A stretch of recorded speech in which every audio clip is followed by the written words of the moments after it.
What's going on, everybody? We are live this morning. It's a Thursday. Today is Thursday, right? I get lost kind of in the days as the week progresses. But today is live day, so it must be Thursday. We have a treat today because we are going over things that I don't understand. So like every other show. I hate you. Literally, listen, I don't know what your problem is right now, but you are dragging me like crazy. And I think you and I need to get together and hug and hang out. I agree. They need a beer at that place in Germantown. Yeah. Oh, there you go, Dan. Remember when we did that? Yeah. Dan and I hung out in Germantown. Eric, Shannon, if you ever in Nashville, you're more than invited to drink with me. Jake, not so much. Brandon, what's going on? So Eric, Shannon, where are y'all? Are you guys in North Carolina? We are. Yeah. Yep. Awesome.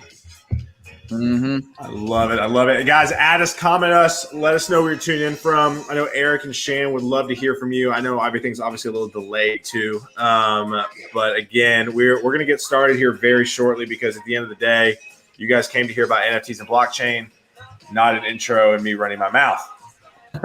And also Dan's clever names, which also is very clever.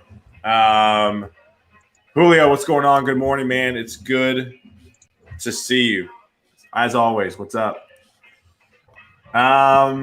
Sweet. Well, let's go ahead and get rolling. We just popped up in some viewers. So again, thank y'all for tuning into Unicorn Finders live edition on this glorious Thursday morning. It is sunshiny in Nashville, but it is like 30 degrees outside. So this is the second winter that you get in Nashville.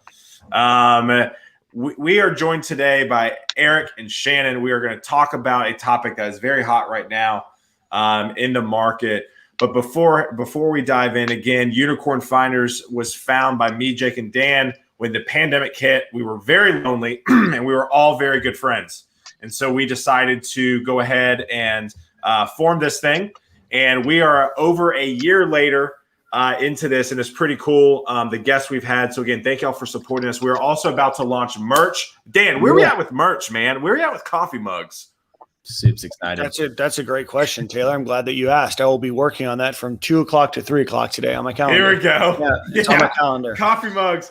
Coffee mugs will be live. Shannon and Eric will send you coffee mugs on the house. So between 2 and 3 o'clock, you're actually creating the mugs. You're going to be in front of the kiln. I'm gonna be. Yeah, I'm gonna be on my pottery wheel. And then I'm going to put it into the kiln, to the kiln, and then I'm going to put it into the other thing that cools it down, but slowly. All right. Is that for that meetup you started, Kilns and Kilts? Yes. Yeah. Julio's hype on merch. Kathy's hype on merch. John, good morning. Kathia, it's good to see you. And Brian, what's going on? Well, Jake, take it away, man, since these are your friends.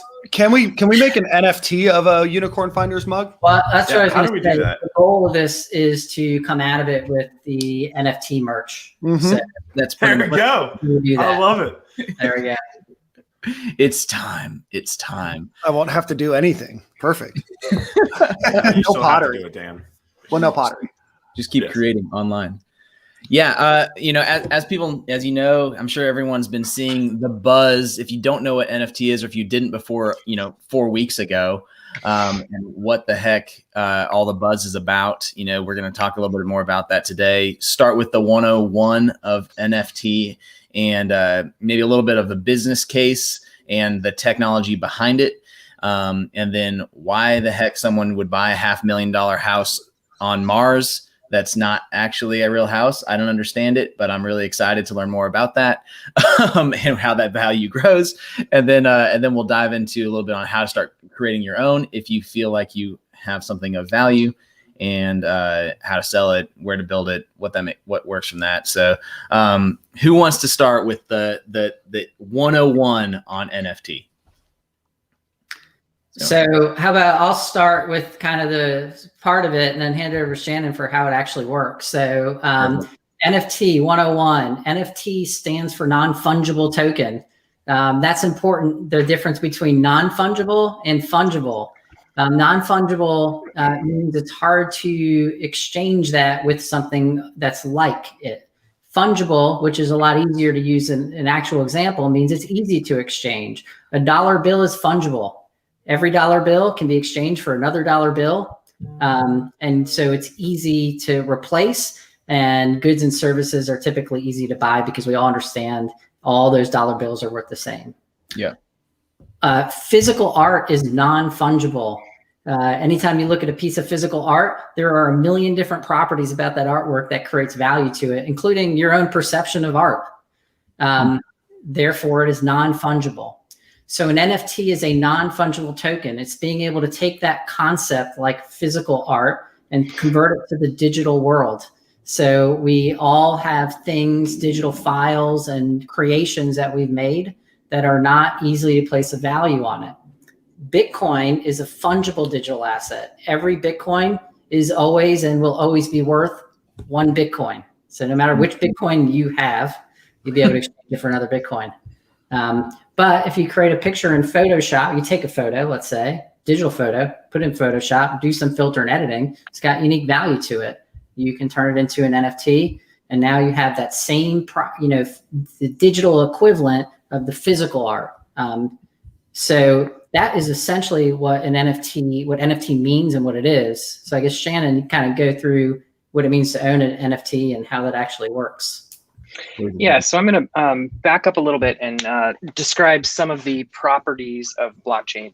So an NFT token, similar to how Eric described a Bitcoin, an NFT is created on a blockchain network as well. And they're created at this point on many blockchain networks, the most popular being Ethereum. Now, the interesting thing that blockchain brings to the table is it allows the world basically to now create digital things that have scarcity.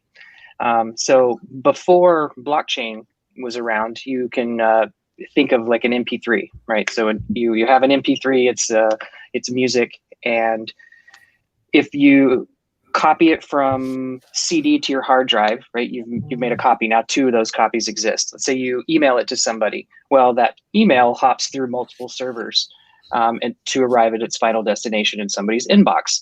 So through that process, there's probably been 7, 15, 50 different copies of that individual file made.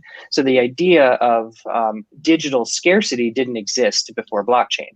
What blockchain introduces is this the ability to sort of apply physical, tangible properties to digital items. So the idea of the first implementation really was a cryptocurrency. The idea being that if I have a Bitcoin and I send it to Jake, I no longer have that Bitcoin. Jake has it.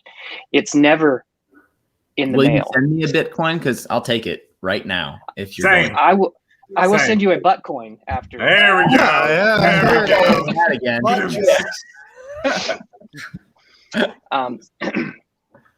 Right. So with NFT, so yeah, blockchain really introduced this idea of cryptocurrency, this digital currency that acts like it's tangible. It's it's only ever in one place, period. So you only ever have one copy of it.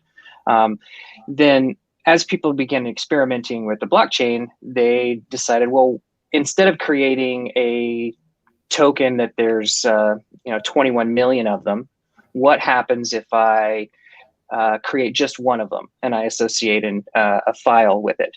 Some of the earliest NFTs were meme images. Rare Pepe was one of the first that I can remember. And what people would do is they would create this really funny meme image. They would create a digital copy of it. They would create 3 or 4 of them and then gift them to people or sell them as these scarce images. Right? You can only, if there's 4 of them made, you can only ever own 4 of them total.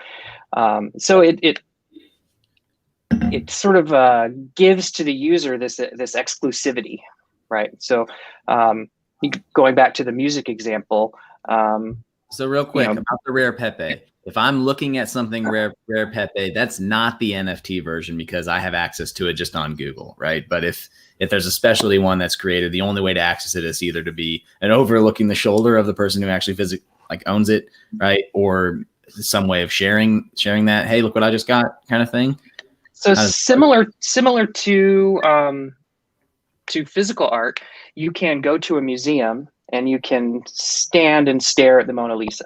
Now, you don't own the Mona Lisa, but you can look at it, right? So similar to it. So if you're looking at a rare Pepe online, you're looking at the image. You could take a picture of it. You could screenshot it. You could, go to Kinko's or whatever and print out a bunch of copies of it. And it's still not the original, right? You still don't own the original Mona Lisa. It's at the Louvre, and whoever owns it has it on display. An NFT is very similar. You can display it. People can see it. People can take screenshots of it and copy it. They can recreate it, but only one person actually owns the original NFT version, and they own it by having a wallet on the blockchain. And you can think of the Mona Lisa example as great. You can walk into, I'm sure, like Walmart and buy a print of the Mona Lisa. Right. Doesn't mean you own the Mona Lisa, but you have a print. It looks like it. You right. Would tell the difference if you put it in a fancy frame. That's interesting. So Shannon, Eric, I want to touch you a little bit about this. NFTs have been the thing that I've probably spent more time reading about in the last 2 months than probably just about anything else in the world. I'm fascinated by it. Talk to us about the difference about owning, like being the owner and creator of the object that then gets put up to be sold as a non-fungible token, to being the actual owner of the non-fungible token. And when does what is ownership? And I guess talk to me a little bit about what the difference in ownership is between maybe like an artist and the person that then buys the artwork from the artist. So similarly to how a traditional artist would create a bunch of unique pieces, they might have a gallery showing and they might sell the art pieces, at the showing or out of the gallery. The artist creates the piece, then they sell it either directly or through an art dealer, and then the current owner of the art, or the purchaser of the artwork, is the current owner. Now, if they sell it, let's say they sell it at auction, there's now a new owner. There's only ever one owner of that original piece of art. And historically, we've tracked what's called provenance through paper ledgers. So an item, a piece of artwork, is more valuable if you can track all the way back to the original artist. So what that means is you can say, all right, so this piece of art was created by Rembrandt. It was created for this person in power. Then it got stolen, and it went in, and it got it got relocated, and then it was donated to this gallery, and then this gallery auctioned it off to this gallery, and so on and so forth. So you've got this this provenance, this link all the way back to the original artist. That's one of the things that blockchain brings also, is because the blockchain is relatively transparent. You can track it all the way back to the original artist. Yeah. There's another part of that, just part of the question you're asking is, how do you define IP and who owns the IP, which there's a lot of legal discussion around, as you can imagine. Mm-hmm. But ultimately today, for most, especially when you're talking about art, there's the equivalency of the real world, where when you buy the NFT, you own that particular, the NFT of that picture, but you don't own the underlying copyright of that picture. The original artist owns it still. And the platforms that sell NFTs, a lot of them are starting to include, the IP rights and the copyright rights of the NFT. In a game, in a virtual world, you can get paid for it, as opposed to just like totally. Yeah, that's lots of really interesting. Yeah, it's really interesting what's happening from an IP perspective too. And the reason that's important, because ultimately NFTs are here to stay, because our digital lives are not going anywhere anytime soon. Right. And so as there's more clarity on IP and the platforms pick up on it, I think you're going to see more and more mainstream artists, whether it's, creative arts, music, etc., using NFTs for distribution. And once they're using it for distribution, the platforms that we use every day to, say, play music, review art, are also going to change. That's interesting. I like it because I feel like you can totally bypass some of the schmucks at Apple and Spotify and allow you to just completely release my album because I'm Mumford and Sons. I can just go do it. Yeah, Linkin Park did that, didn't they? That's right, they did. Yeah. A lot of artists are doing it. And what Shannon said is really, really important because one of the things with that ledger we can do now is every time we move that album or piece of art, we can build into the NFT that the original artist gets compensation. So cool. And that's automatic. So, piracy, all those other things can start really changing a lot to benefit the artists. Eric, Shannon, I have another quick question that's totally unrelated, but kind of related to what you just said. Do you see this maybe going, I know, like, for instance, I'm thinking of like video games, for example. I know a lot of video game companies have had problems with companies like GameStop, not GameStop that's going to the moon, but GameStop like as the physical store, right? Do you see, and I know they're doing like digital downloads that can only be downloaded once and things of that nature. Do you think that might be a direction that allows like EA Sports, for instance, to sell something as an NFT? You can own it and then you could potentially sell it to somebody else, but EA may still get, a kickback of that, because I know that's where their beef has been. Where do you see, I guess, that question then expanding from that? Where do you see the next movement in business going with NFTs? So the exciting thing about NFTs, and the reason that everybody has heard the word NFT probably 500 times over the past month, is that a lot of different companies and artists and industries are really trying to experiment with these capabilities. So it's hard to say what we're going to see. I think we're going to see all of it. We're going to see companies that are experimenting with first sale rights. We're going to see companies like Eric described who are trying to solve copyright and piracy issues, DRM issues. We're going to see just some group or some people that just want to create art and sell pieces of art. Eric, do you have any other thoughts on that? I have a great one for everyone to look into. So Nike issued a patent recently, and they're starting to sell real shoes that's backed by an NFT. And the NFT also has, that real shoe in it. And so that's interesting, of course. But what's really interesting about it is they've taken it a step further and made it so when you own that little NFT of your shoe, it's kind of like a crypto kitty. And what crypto kitties do is if you own a crypto kitty and somebody else owns another one, or you own both, they're just different. You can basically merge them together and create, like a baby, some version of the two of them. So now they're doing the same thing with the digital part of the shoe. So you own the real shoe, you can wear it. It's a regular Nike. You own the NFT of it. You own maybe another shoe that's different. Well, you can put those two NFTs together, have the little shoe that comes out of it, and then they'll go ahead and create that shoe. What? I have a question. Have shoe babies? Shoe babies. Yeah. So like I can meet someone and be like, man, I like those shoes. You like my shoes. Let's get together and get a baby. Have little shoe babies, which is crazy, right? Real quick question. And then also for the viewers who are watching, if you have any questions like we all do, please ask them, add us, comment, ask the questions.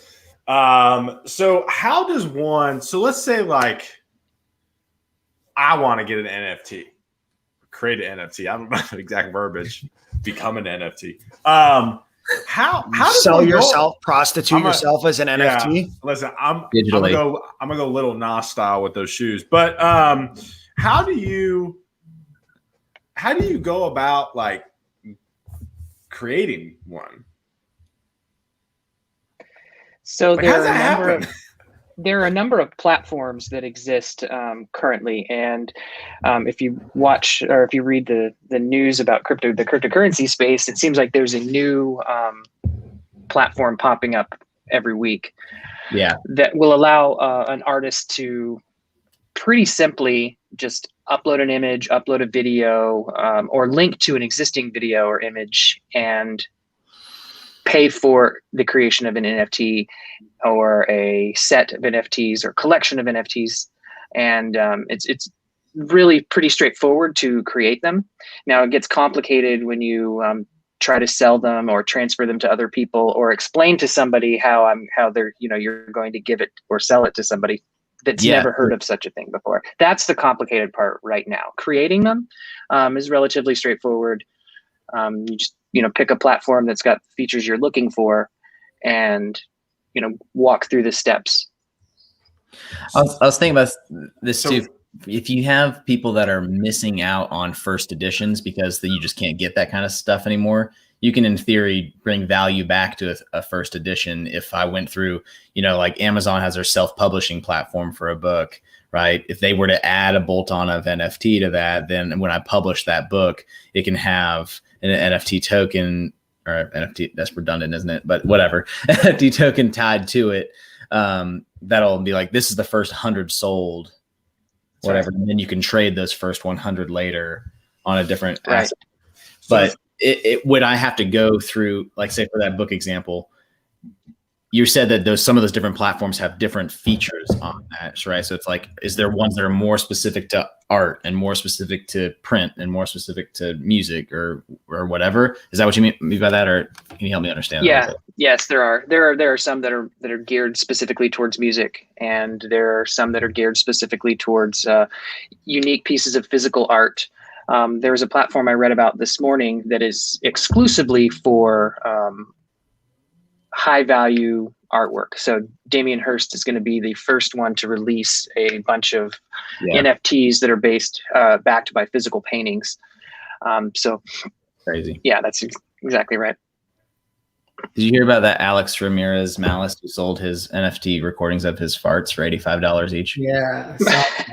That's tight. He's like, I can do that for $50. I was like, yeah, I'll do it for 10. I'll undercut you. So a few questions that came in. So Dan from a little bit earlier, historically, were colored coins considered NFTs? I haven't heard about colored coins. Colored coins weren't, I don't think they were actually technically NFTs, but they are basically considered the very first NFT. And that was like, I think 2012. Wow. It was really early. So I think the answer to the question would be yes, for sure. Right. And then there were some pieces there were some elements of NFT technology that have been around for years before the term NFT was actually used commonly. And then one question from Pedro goes, so back to the shoe question, would that give the owner of the shoe an NFT compensation? I don't know enough about their patent or how they're going to use it, but it's out there in public. So my guess is that's not defined in the patent, or the patent will probably have a return mechanism back to the original person. Whether Nike would actually do that or not, I mean, they probably don't have to. Right. It'd be pretty cool if they do. Yeah. One of the things that are being about Nike, they won't. Yeah. That's one of the things that's being experimented with heavily right now is ownership rights. So who owns the underlying work? Who owns the derivative work? And with blockchain, you can build in these rules that specify, what happens when an NFT is transferred. And one of those rules might be, like Eric said, some amount of the sale goes back to the original artist, or some NFTs might not even be allowed to be transferred from person to person. They might have a rule that says they can only be sold once. Mm-hmm. So there are, and that's why we see so many different NFT news items, is because everybody's just trying to throw a whole bunch of stuff at the wall and really see what sticks and see what people want. Because up until recently, this whole idea of digital scarcity didn't exist. Digital items were cheap and almost valueless. Sorry, go ahead, Jake. I think you still have to educate people, even though that exists now, right? Because the beauty is in the eye of the buyer, right? Yeah, and I think what happens is, so let's use another example. Concert tickets. So concert tickets, the secondary market for concert tickets is notoriously bad. It's really, really difficult to beat concert, ticket brokers to get that first allotment of the best tickets, and then they resell them for so much more than face value. Well, if all those tickets were NFTs, you can write rules in, like Shannon was saying, to disincentivize the resale of it. And so if the resale of it is, you know, next to impossible because they're unable to be transferred, or the cost of the transfer is so much that the ticket broker wouldn't have any incentive to do it, then all of a sudden you're removing that from the equation, and you're removing all the scalpers and other things that make it hard to get tickets to a concert or an event. Yeah, there's been a lot of these secondary markets that have been difficult to control, and to the point where most industries had stopped trying to control the secondary markets. Right.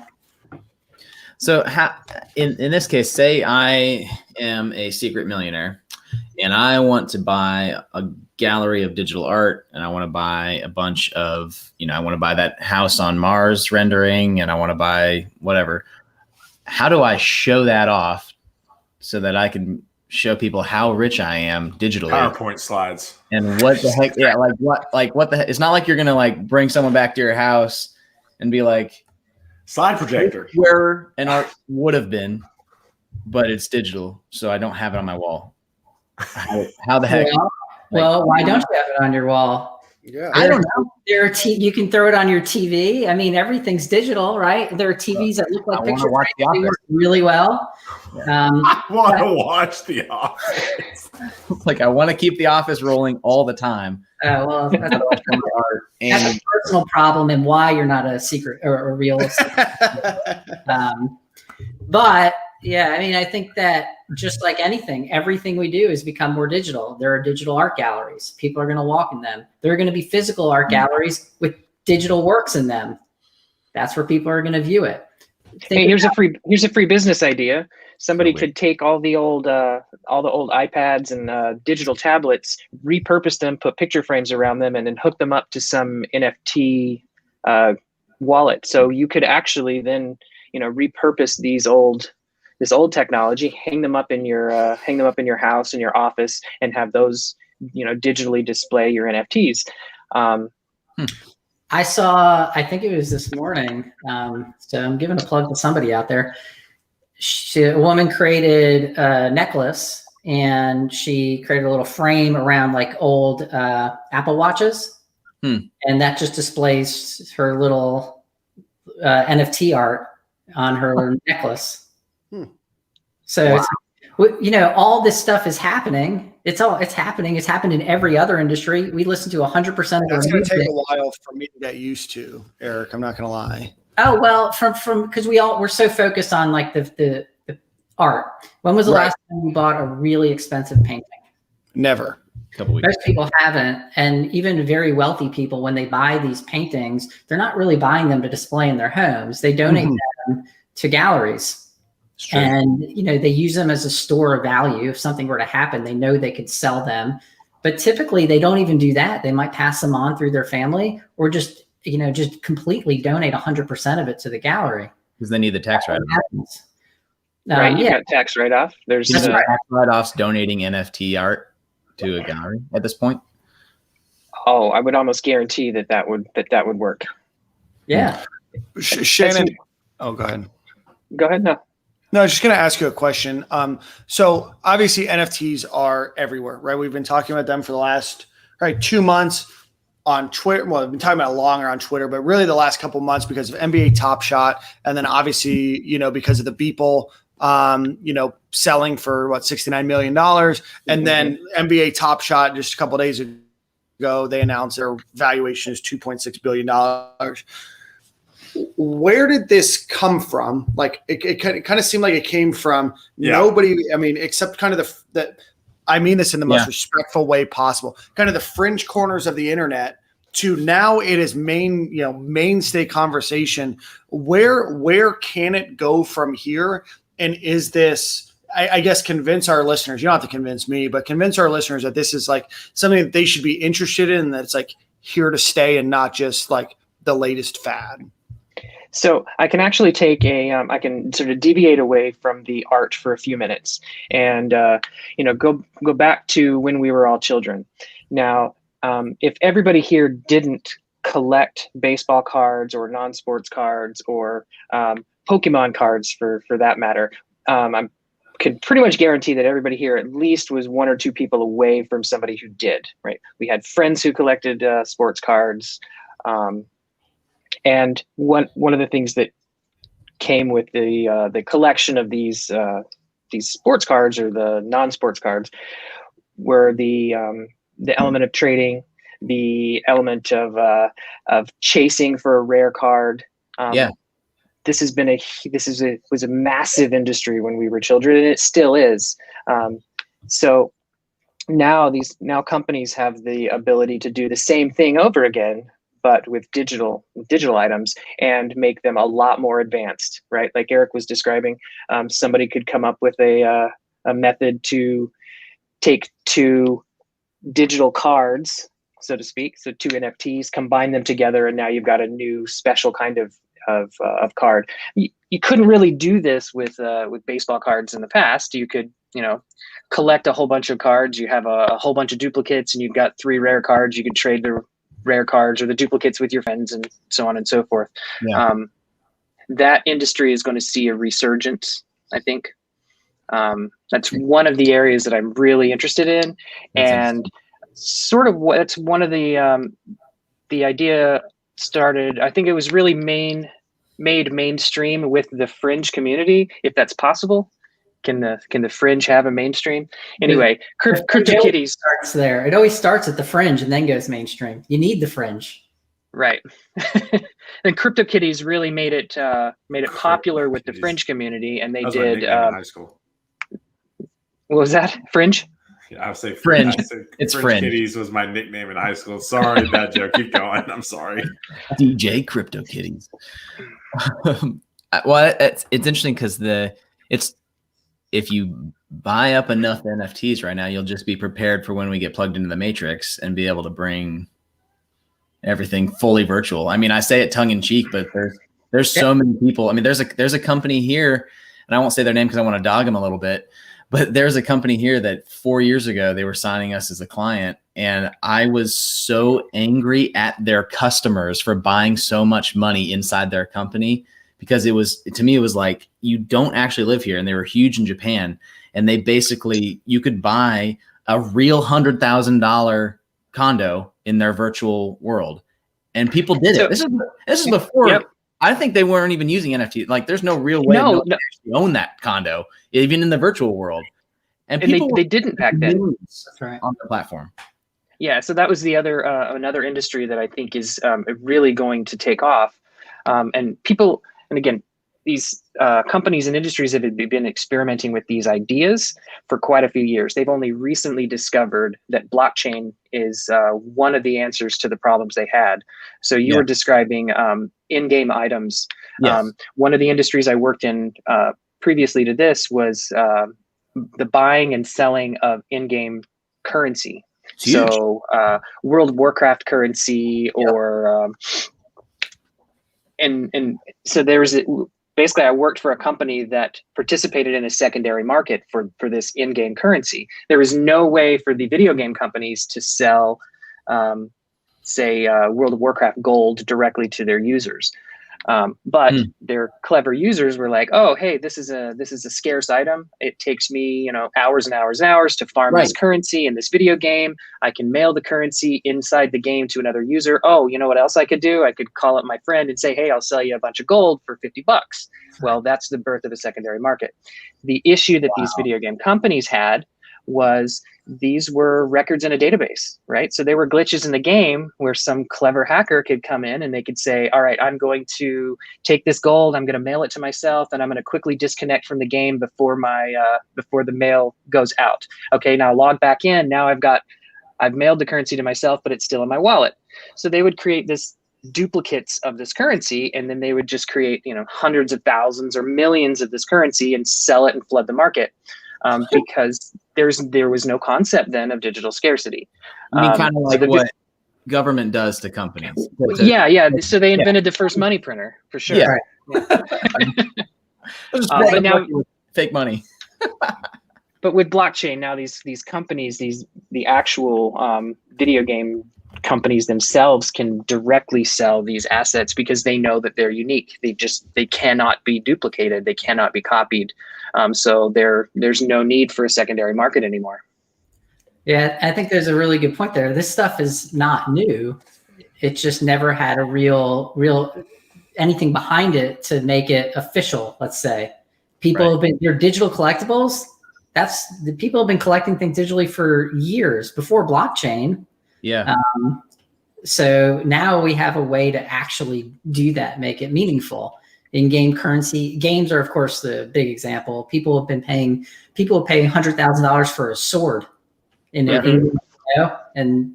so now we have all this interesting technology to enable those transactions to be real and good. You heard it here first, folks. NFT financing. That's going to be yeah. So Eric, I got a question, and Shannon too.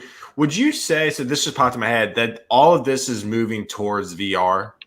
Like I think like in my mind, it's like we're buying everything virtual now, right? So then that really kind of pushes virtual VR headsets. We're gonna have art galleries. I could pop into Jake Shepard's art gallery in my headset and view all of his NFTs. Is that kind of a thing? Maybe, I don't know. It's definitely where the technology is going. This can be viewed as a precursor to that, and augmented reality as well. So I think that we'll probably see augmented reality galleries before we see virtual reality galleries. Just the quality isn't there. The technology is not quite there for virtual reality yet. It's not there for augmented reality yet either. But I see the augmented reality taking off, or being there a little bit sooner. Yeah. The idea being that with augmented reality, I could walk into, say Jake's house, and he doesn't have his NFTs displayed. But if I join his Wi-Fi and I happen to have my augmented reality glasses, then his walls transform, and I see all of his digital art while I'm actually physically interacting with him and in a physical space. Ooh, that'd be cool. That's a true secret millionaire. That'd be super cool to walk into someone's house without those on, and it's like there's literally it's all white walls everywhere and like nothing anywhere, and you're like, oh, here, just put this on, and it's completely decorated. So that'd be sick. Yeah. Augmented reality is awesome. It's accessible. Doesn't require big goggles. We could do it today. Just use your phone. Yeah. So I agree. I think that's where it's at right now. So Pedro had a comment. It says, it's crazy interesting being in a generation that went from living in a mostly analog world to full digital. I didn't have a cell phone until late teens. Now kids can't comprehend a world without them. And then now we're talking about, obviously. I mean, I can't comprehend it without it now. Dude, I didn't get I didn't get my phone until high school, 9th grade. And the only reason why I got it because I was in marching band and we got home late from football games.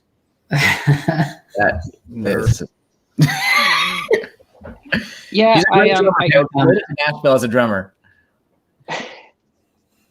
Will this make our paper baseball cards more valuable? Going back to the card thing. Well, they could, right? Theoretically, I could, or a company could, that had created, they say Topps, for example, since they're in the news. I have some rare Topps baseball cards. Topps could come out with a series of NFTs where if you actually have the physical card and you own the NFT, you bundle them together and now it's worth twice as much. Or if you can sell them on a marketplace and you can offer this wouldn't need Topps participation at all. But let's say there was a marketplace where I could bundle a physical good and a digital good. Topps created digital representations of these old baseball cards, and I know that I've got the physical baseball card. I could go ahead and offer at auction the digital version and the physical version to have added value. So it's completely possible to have a resurgence in the physical scarce items. That would be nice because I've got an attic full of worthless paper cards in my. I think that's one of the most exciting things to me about NFTs is the connection between the digital and the physical world. Anything you can think of. If you buy, I use music a lot as an example because I love it and I want to see that industry completely disrupted. But if you buy an NFT, an album, an NFT album, let's call it, you as the owner of that album can constantly be rewarded because now the artist is almost directly connected to their consumer. And they don't know specifically who that consumer is, but they know because they know from the record on the ledger how to reach that consumer. So they could create a new track, 6 months later and reward all the people who purchased that NFT album by sending it directly to them. Maybe all the people who purchased it the first 30 days or maybe at a time. And it's specific only for them. They're the only ones who can get it. That's interesting because even if you're, especially the first 100 or like the first ones, the people that wait in line for something, even if they only use NFT for that part about like, I'm the first 100 to buy this book when it came out or this concert ticket or whatever, and you get a shirt with it. It just makes it easier to know that, or you can trade that whole thing of like, this is a golden ticket. It's just virtual, or just digital. Mm-hmm. Yeah. And that the baseball card example thing is interesting too, because if there's an NFT version of it, if I go to a game where that player is playing, now obviously that wouldn't work for those old cards, but if I go to a game where that player is playing, I might get like something special on the card. So it increases the value of the card. It makes it totally unique from every other card because people who have that card didn't go to the game or didn't check in or do something. Yeah, man, I can't imagine how big, Unreal Engine or Epic is going to take some of this for this in-game stuff here soon. I mean, that's why they're buying that campus. I guarantee they're like, we're about to be even bigger. Just wait, Yep. It's just nuts. We're going to wrap up here in a couple minutes. I wanted to give you a chance to plug Emblem Vault, talk about a little bit about that platform, how it's accessible to others or not, and how it ties into this topic. So Eric and I have been working on an NFT platform for a handful of years now, well before NFTs became popular. Cool. We foresaw that this idea of digital scarcity, that NFTs were going to take off once the world really figured out what they were and what the value was behind them. So we tried to say, all right, let's see a little bit beyond that. Like, what are some tools that people are going to need once they start buying and trading and collecting these NFTs? So we developed a platform called Emblem Vault that is analogous to an envelope or a shipping container or a piggy bank, for instance. So that will allow you to basically what we do is we allow you to create a unique NFT. This is your NFT, and you can include an image or an audio or a video to be the cover of that NFT. Very similar to a lot of the other NFTs on the market, but what really is interesting is within that NFT is a fully encrypted cryptocurrency wallet. Now within that NFT, you can store other NFTs. So you can create collections of NFTs. So I could put some Top Shots NFTs, some Bitcoin, and some CryptoKitties into this Emblem Vault that is in itself an NFT, and then I could sell it or gift it to Eric, and now he can unwrap that. He can keep it as a collection of NFTs or a collection of NFTs and assets, or he can unwrap it and then distribute it or do whatever he wants with them. So we there's a couple of my next Christmas, people are going to be like, all right, I need to be packaging of all the stuff I bought and give it to, you can literally make a digital like gifts, especially if it's going to be in-game stuff or whatever. That would be actually really cool. Yeah. My kids played any of that stuff because they're too young right now. That would be awesome to be able to buy it, put it to virtually and be like, here's all these items for your game right now. That'd be sweet. We're getting there. This idea for you guys. Yeah. I wanted to be able to recreate this, the idea of the baseball card, right? Like you'd go to the store, you can't see what's inside of it. You spend $4, you open it up, and you might get lucky enough to get something rare inside of it. So I wanted to be able to create something that could recreate that experience. And what we ended up with is something that could do a whole bunch of different things, that included. That makes perfect sense. Eric, do you have anything to add? We've got so many use cases that there's no way I can cover it all. I just like to say it's one of the easiest ways to go ahead and just package a couple things, create an NFT, and then push it out to a marketplace. So for many people, go check it out and just see what it's about, and then reach out to us if you have questions. Love that. Awesome. Well, y'all, thank you so much. I mean, I learned much more than I thought I was. Yeah, I'm educated. Mainly because I thought I knew more, not because I wasn't expecting to learn from you guys. But thank you so much for taking the time to meet. Thanks, guys.